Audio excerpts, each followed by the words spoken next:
white cleaver stood there, silent as a ghost, deadly as a plague. "Valkyrie," Tanith said. "Get behind me." Stephanie backed up until she was beside Skulduggery. "I'll hold him off," Tanith said. "You stop Serpine." She drew her sword. The cleaver drew his scythe. Stephanie felt Skulduggery touch her arm and they moved off. "You're going to have to go after the Scepter," Skulduggery whispered as they jogged through the corridor. "You can get close to it. I can't. It's not much of a plan, but sometimes simplicity is the way to go." The repository was just ahead. They slowed, and Skulduggery gripped both her arms and turned to her. "But you listen to me. If it goes wrong, if we lose the element of surprise, I want you to get out of here. No matter what happens to me, I want you to run, do you understand?" Stephanie swallowed. "Yes." He hesitated. "Serpine used my wife and child as a weapon against me. In order to do so, he had to kill them. He took my family's death and he made it about me. Valkyrie, when you die, it will be your death and yours alone. Let it come to you on your own terms." She nodded. "Valkyrie Cain," he said. "It has been an absolute pleasure knowing you." She looked back at him. "You too." If he'd had lips, she knew he'd be smiling. They sneaked up to the doors. They were already open, and Stephanie could see Serpine, the scepter in his hand, and his back to them, taking slow, deliberate steps towards the Book of Names.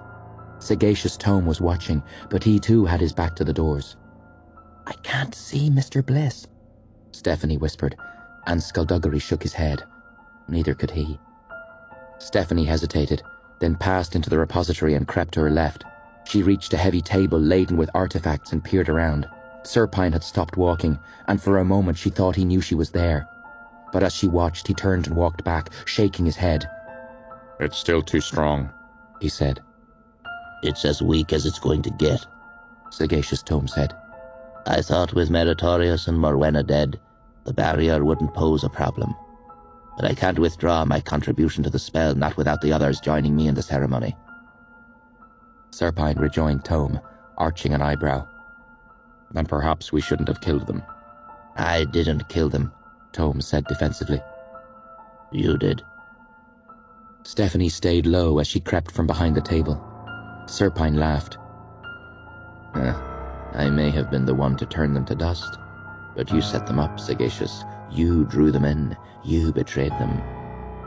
Tome spun on Serpine, jabbing at the space between them with his finger. "No, I didn't. It was their weakness that led to their downfall, their own shortcomings. They had all this power and they were satisfied to just sit there and let it all go to waste. Until recently, I'd never thought of you as ambitious." No one had. Sagacious Tome, they said, he's a non-entity. He's not the strongest, he's not the wisest, he's nothing. That's what they said. I know it. For years, people have been underestimating me. It's time people recognized my power." Stephanie got to her hands and knees and started crawling. She was in shadow, and they weren't looking her way, but if either turned, there was a chance they would see her. Stephanie wasn't in the mood to take any chances. "I'm going to make them pay," Tome was saying.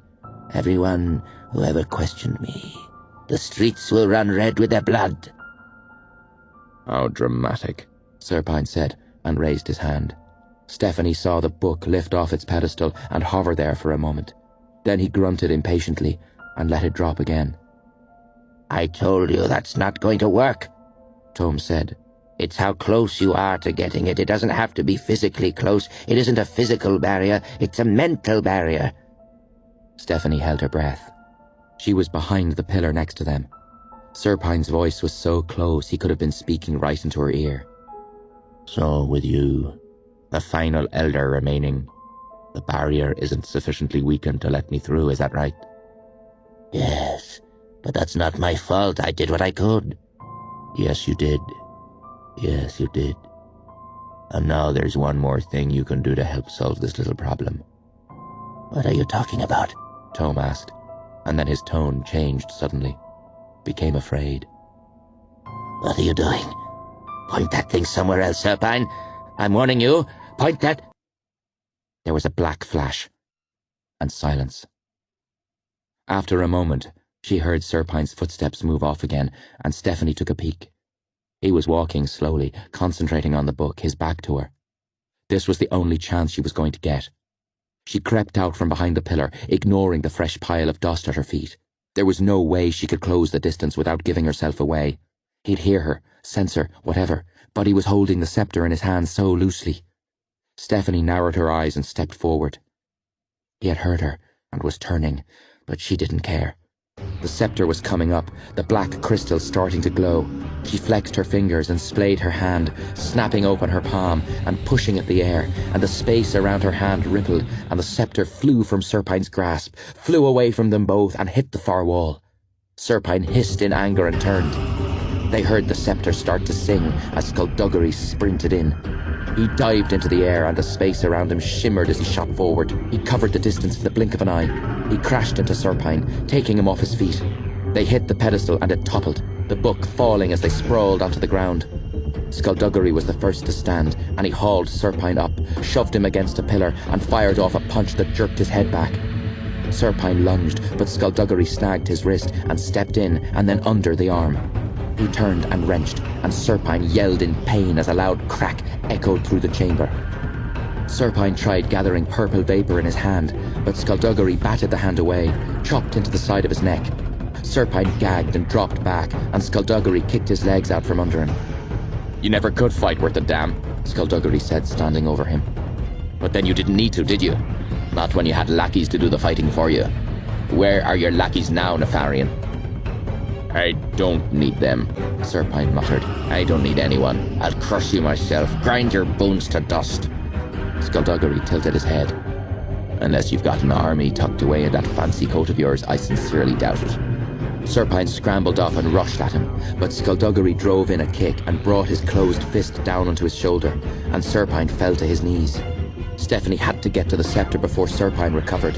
She was pushing herself off the ground when she realized that the book of names was lying open right beside her. She glanced at the pages and the columns of names started to rearrange themselves before her eyes. She saw her own name written there, but she looked up when she heard Skulduggery grunt.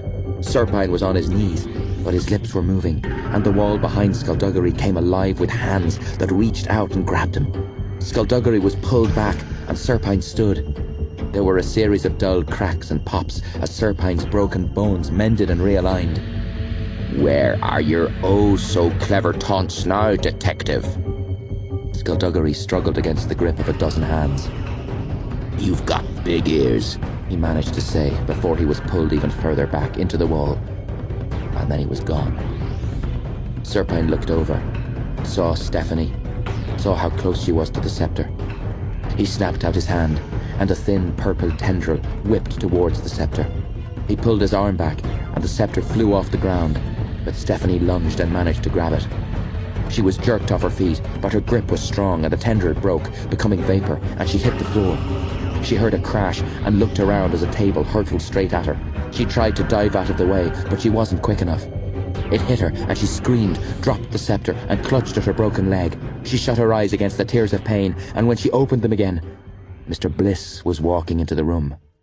Where have you been? Serpine snapped. I was delayed, Mr. Bliss answered. but you seem to have done fine without me. Serpine narrowed his eyes. Indeed. Still, there's one more adversary to deal with. Mr. Bliss looked at Stephanie. You're going to kill her. Me? No, you are. I'm sorry. If you want to reap the rewards of this night, you have to get your hands a little bloody. You want me to kill an unarmed child? Mr. Bliss asked doubtfully. Look on it as a test of your commitment to our lords and masters. You don't have a problem with that, do you? Mr. Bliss looked at him coolly. Do you have a weapon for me? Or do you just want me to beat her to death with a large stick? Serpine took a dagger from his coat and lobbed it over to him. Mr. Bliss snatched it out of the air and held it, testing its weight. Stephanie felt her throat go dry. Mr. Bliss looked at her, but didn't say anything. He just sighed and hurled the dagger, and Stephanie made a face and turned her head. and heard Serpine laugh. She looked back. The dagger hadn't touched her. It hadn't even come close. It was in Serpine's hand. He had caught it before it had sliced into his glittering left eye. I thought as much, Serpine said. Mr. Bliss flung himself at Serpine, but Serpine ripped his glove off and raised his red right hand, and Mr. Bliss collapsed. Serpine listened to him scream for a few moments before dropping his hand, and Mr. Bliss gasped. No doubt you want to kill me, Serpine said as he approached him. No doubt you want to rip me limb from limb, and with your legendary strength I know you could do it, and not even exert yourself. But answer me this, Mr. Bliss. What good is legendary strength when you can't get close enough to use it? Mr. Bliss tried to stand, but his knees gave out and he hit the ground again. I'm curious, Serpine continued. Why the pretense? Why go to all this trouble? Why put yourself in this position? Why didn't you just stick with the detective? Mr. Bliss managed to shake his head. We mightn't have been able to stop you, he said. I know you, Serpine. You always have plans to fall back on. You were too dangerous, too unpredictable. I needed you to get the scepter. Serpine smiled. And why was that? Mr. Bliss echoed that smile with one of his own, albeit a drained and sickly version. Because once you had the scepter, I could predict your actions. So you predicted my invulnerability? Serpine laughed. Oh, well done. No one's invulnerable, Mr. Bliss whispered. Yes, well, Serpine said with a shrug. You're certainly not. Stephanie watched in horror as Serpine again pointed his right hand, and Mr. Bliss contorted in agony. His screams reached new heights, and just when it seemed like he could take no more, Serpine picked him up, and with his hands pressed against him, gathered the purple vapor in his fists. Mr. Bliss was blasted backwards through the air into a group of shelves at the far side of the room. He didn't get up. Serpine turned back to Stephanie. Sorry for the interruption, he said as he picked her up. His hands gripped the lapels of her coat, and he lifted her off her feet, looking up at her as he spoke. Her right leg dangled uselessly, and that pain was all she felt. How did you do it? How did you get so close without the scepter alerting me? Some magic I don't know about. Stephanie didn't answer. Miss Cain, I know you're trying to hide it, but I can see the fear in your eyes. You don't want to die today, do you? Of course you don't. You have your whole life ahead of you. If only you'd kept out of all this. If only you'd left the death of your uncle alone, you wouldn't be here right now. Your uncle was a very stubborn man. If you'd just given me the key when I asked, you wouldn't be in this predicament. He delayed my plans, you see. Caused a lot of unnecessary stress and bother. A lot of people are dead now because of him. Stephanie's face twisted. Don't you dare blame my uncle for the people you've killed. I didn't want this. I didn't want conflict. I just wanted to eliminate the elders and take the book. Do you see how simple that would have been? Instead, I had to wade through a river of corpses. Those deaths are on your uncle's head. Stephanie's hatred became a cold thing in her center. But you don't have to join them, Miss Cain. You can survive this. You can live. I see something in you. I think you'd like the new world that's coming. I wouldn't bet on it, Stephanie said quietly. Serpine smiled patiently and leaned his face in close to her.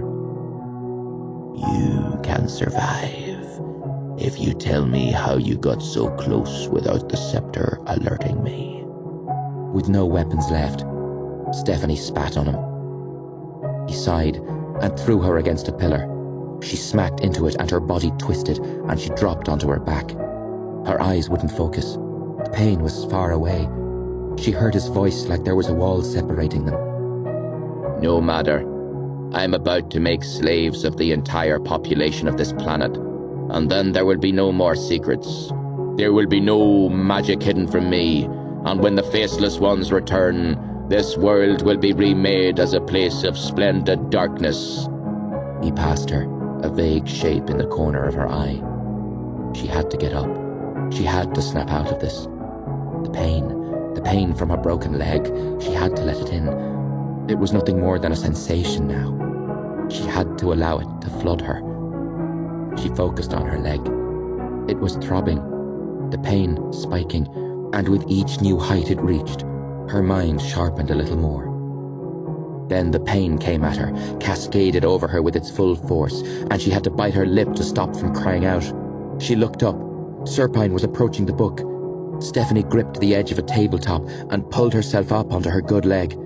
She grabbed the first thing she saw, a glass vial filled with green liquid, and threw it. It hit Serpine in the back and shattered, and the liquid turned to vapor and dissipated into the air. He spun round, angry.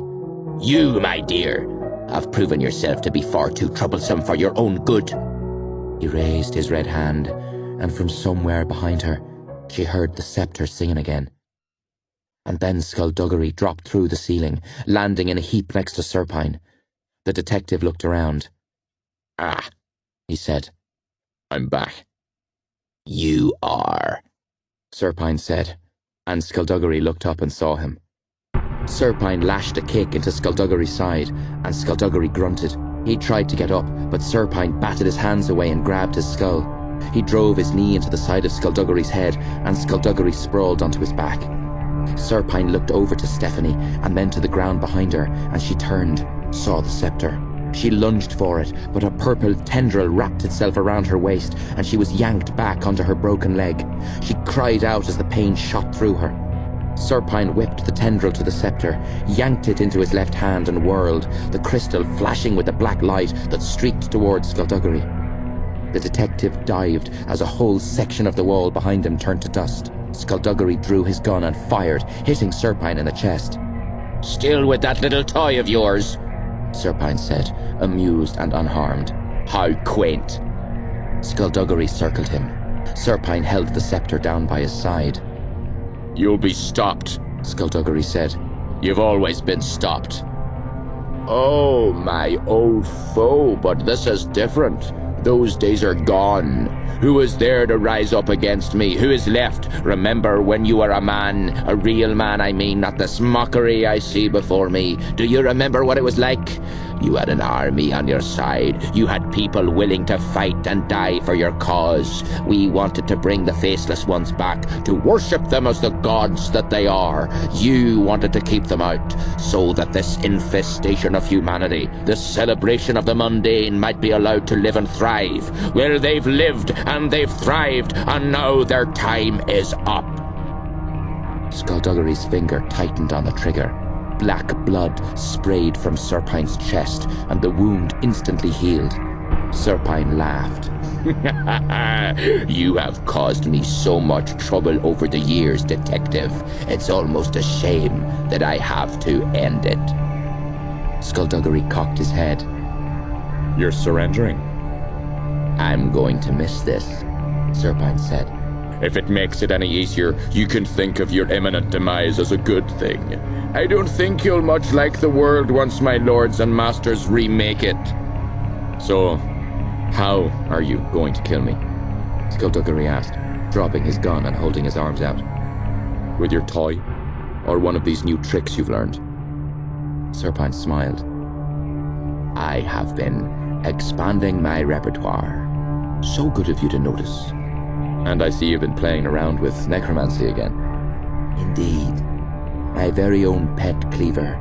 Every home should have one. He's a tricky fellow to put down, Skulduggery said. I tried everything I know. He just kept getting back up. Serpine laughed. There's an old necromancer saying, you can't kill what's already dead. Skulduggery cocked his head. He's a zombie. Oh, no. I wouldn't associate myself with those wretched things. He can repair, replenish, heal. A difficult process to master, but I am nothing if not accomplished. Of course, Skulduggery said, something new in his voice. The medical equipment in the warehouse. The cleaver was a test run to see if the process worked. Then you did it to yourself. Ah, the great detective finally figures something out. Bells and whistles aside, Nefarian. He's nothing but a zombie. And so are you. Serpine shook his head. Your last words are pathetic insults. I was hoping for more. Something profound, perhaps. Maybe a poem. He raised the scepter. It will be a slightly less strange world without you. I just want you to know that.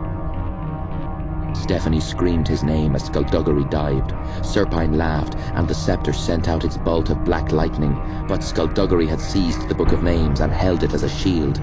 The black lightning hit the book, and it disappeared in a cloud of dust.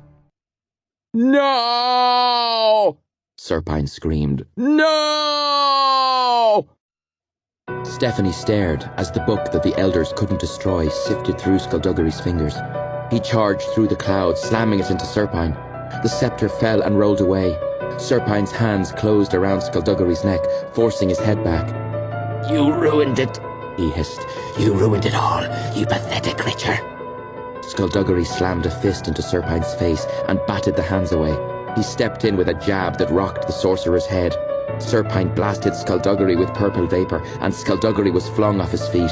He landed on his side and rolled, coming up to his knees as Serpine whipped a tendril out for the scepter. It sped towards him, but Skulduggery pushed outwards at the air, breaking the tendril and knocking the scepter off course. Skulduggery gathered flame in his fist and threw it at Serpine, who barely managed to deflect it. It exploded on the wall behind him, and Serpine hissed again, stumbling away before being launched backwards as the air rippled around him. He hit the wall and stayed there, high off the ground, held up by Skulduggery's outstretched hand from across the room. I'll destroy you, he snarled, his emerald eyes blazing with hatred. I destroyed you once, I will do it again. He struggled to raise his right arm. Skulduggery pressed against him harder, drawing on his last reserves. But Serpine refused to be beaten. The fingers of his red hand pointed at Skulduggery. Die! Serpine whispered. Skulduggery inclined his head a little to the right and didn't fall. Serpine's face contorted with rage. Die! He screamed. Skulduggery remained standing. Looks like there's something that hand of yours can't kill after all. A figure moved in the doorway. Serpine's laugh was one of spittle and gritted teeth as the white cleaver appeared. So, you have an immunity to my power. No matter, that side of his will shear through your bones. You'll be nothing but rubble when he's through with you. Cleaver, attack! But the cleaver stayed where he was, and Serpine's confidence started to ebb. What are you doing? Kill him! The white cleaver took another moment, and then walked away. Serpine screamed his rage. You've lost, Nefarian, Skulduggery said. Even your henchman is abandoning you. Even he recognizes your defeat. I'm placing you under arrest for murder, attempted murder, conspiracy to commit murder, and, I don't know, possibly littering. Serpine spat. You will never beat me. I will always find a way to make you suffer. And then his green eyes flickered towards Stephanie, still lying on the ground. Don't, Skulduggery said, but Serpine was already moving his hand across his body. Serpine, don't. Stephanie cried out as a pain more intense than anything she had ever felt scourged her body. Serpine twisted his fingers, and the pain intensified, turning her cry into a scream, turning the scream to silent agony. She curled up, feeling something cold spread from her belly, a welcome numbness that cancelled the pain, that moved into her arms and legs, that wrapped itself around her heart and seeped into her mind. And now there was nothing. Now there were just vague images of Serpine and Skulduggery. A distant voice, Skulduggery calling out to her, but that too was fading.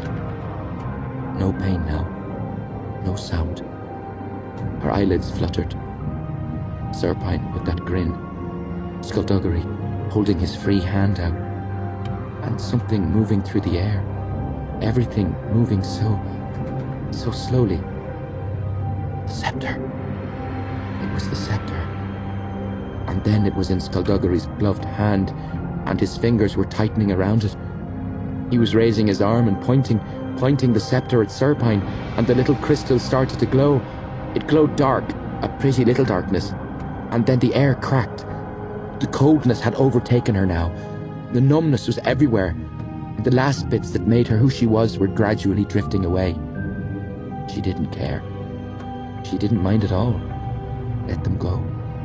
She didn't have a care in the world. Serpine's grinning face, his eyes, his smile, all those teeth, his skin creased in savage pleasure. And now that skin was changing, and it was drying, and it was cracking, and the smile was fading, and the emerald green eyes were losing their gleam, clouding over, and Serpine turned to dust that fell to the floor. And there was a ringing in her ears, and her fingertips were tingling, and warmth was rushing back to her, and her heart was beating again, and her lungs sucked in air. And Stephanie gasped. Skulduggery ran over and kneeled beside her. Are you all right? He asked, but all she could do was shiver. Her leg twisted and she hissed in pain. But it was a bearable pain, it was a good pain. Come on, Skulduggery said, taking her arm gently. Let's get you out of here. She put her weight on him, and he half carried her, half lifted her out of the chamber and into the corridor. They passed the jail as the door opened, and Tanith toppled out. She hit the ground and groaned. Stephanie looked down at her friend, at all that blood. Tanith? Tanith raised her head. Oh, good, she muttered. You're alive. Skulduggery reached for her, pulled her carefully to her feet, and with an arm around each, he guided them both to the foyer. They climbed the stairs slowly and moved through the waxworks. The rain had stopped, and the ground was wet as they emerged into the night. China Sorrows was standing beside her car, waiting for them. When they were close enough so Stephanie could see the delicate earrings China was wearing, she spoke. You've all seen better days. Could have used your help, Skulduggery said as they came to a stop. China shrugged her slender shoulders. I knew you could do it without me. I had faith. Serpine? Dust, Skulduggery said. Too many plans, too many schemes. Sooner or later they'd cancel each other out. That was always his trouble. How did you manage it? He wanted immortality. So he chose death on his own terms. A living death. China smiled. Uh-huh. And because the scepter can only be wielded when its previous owner is dead, or in this case, when its owner is the living dead. I took it and used it on him. He held up the scepter. Something happened though. There's no power in it anymore. China took it from him, turning it over in her hands. It was fueled by his hate. Obviously, using it against him made it feed on itself. Congratulations, Skulduggery. You've managed to break the ultimate weapon. It's nothing but an ornament now. An ornament I'd like back, he said, holding out his hand. She smiled, turning her head slightly to look at him out of the corner of her eye.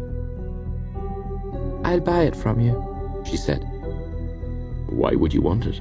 He asked. It's worthless. Sentimental reasons.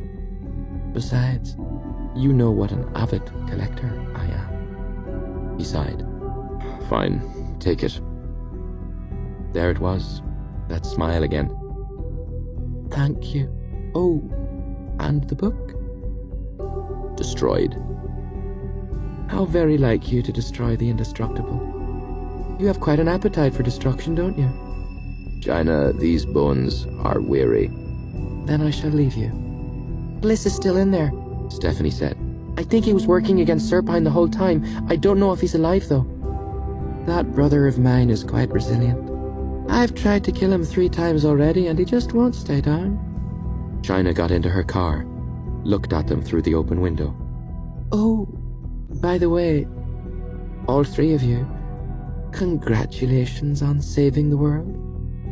She gave them a beautiful smile, and they watched her drive off.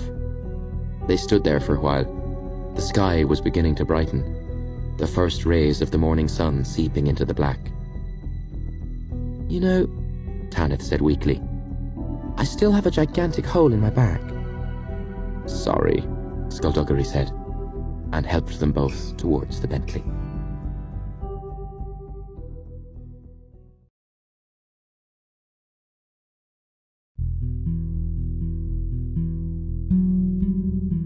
Somewhere in Haggard, a dog was barking. Somewhere, a driver beeped his horn, and somewhere else people were laughing. It was a Friday night, and music drifted to Stephanie's open window from the bars and pubs on Main Street, snatches of songs piggybacking on the warm breeze. Stephanie sat in her swivel chair, her foot resting on the bed.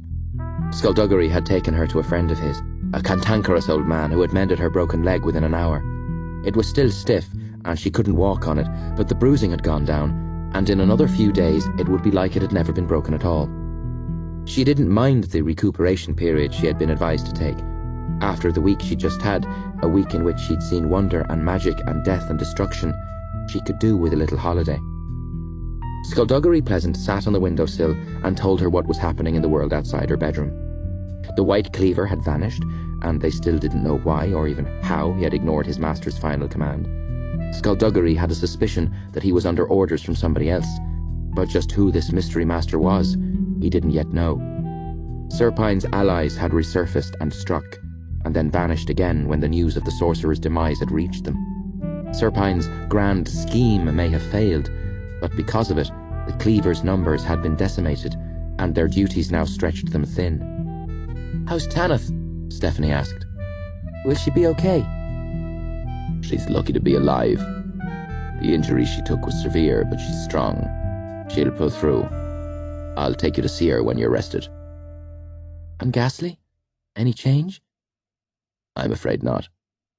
They're keeping him safe, but we don't know how long he'll stay like that. Fortunately for him, the time will pass in the blink of an eye. The rest of us will have to wait. On the bright side, the Sanctuary has a new and interesting addition to their Hall of Statues. Do they have a Hall of Statues? Well, no. But now that they've got a statue, maybe they'll start. What are they going to do about the Elder Council? Meritorious was a good man and the most powerful Grand Mage we had seen in a long time. The other councils in Europe are worried about who will fill the vacuum now that he's gone. The Americans are offering their support. The Japanese are sending delegates to help us wrest back some control, but... Sounds like a lot of people are panicking. And they have a right to. Our systems of power, our systems of self-government are delicate. If we topple, others will follow. We need a strong leader. Why don't you do it? He laughed. Because I'm not well liked, and I'm not well trusted, and I already have a job. I'm a detective, remember? She gave her own little shrug. Vaguely. Another snippet of pub music drifted by the window, and Stephanie thought about the world she'd grown up in, and how different it was from the world she'd been introduced to, and yet how similar. There was joy and happiness in both, just as there was heartbreak and horror. There was good and evil and everything in between, and these qualities seemed to be shared equally in the worlds of the magical and the mundane. It was her life now. She couldn't imagine living without either one. "How are you?" Skulduggery asked, his voice gentle. "Me? I'm fine." "Really? No nightmares?" "Maybe one or two," she admitted. "They'll always be there, reminding us of where we went wrong. If you pay attention to your bad dreams, they can help you." "I'll be sure to keep that in mind next time I'm asleep." "Good," said Skulduggery. "In any event, get well soon. We have mysteries to solve and adventures to undertake, and I need my partner and student with me." "Student?" He shrugged. "Things are going to get a lot rougher from here on in, and I need someone to fight by my side. There's something about you, Valkyrie. I'm not quite sure what it is. I look at you and... And you're reminded of yourself when you were my age? No. What I was going to say is there's something about you that is really annoying, and you never do what you're told, and sometimes I question your intelligence. But even so, I'm going to train you, because I like having someone follow me around like a little puppy. It makes me feel good about myself." She rolled her eyes. "You are such a moron." "Don't be jealous of my genius. Can you get over yourself for just a moment?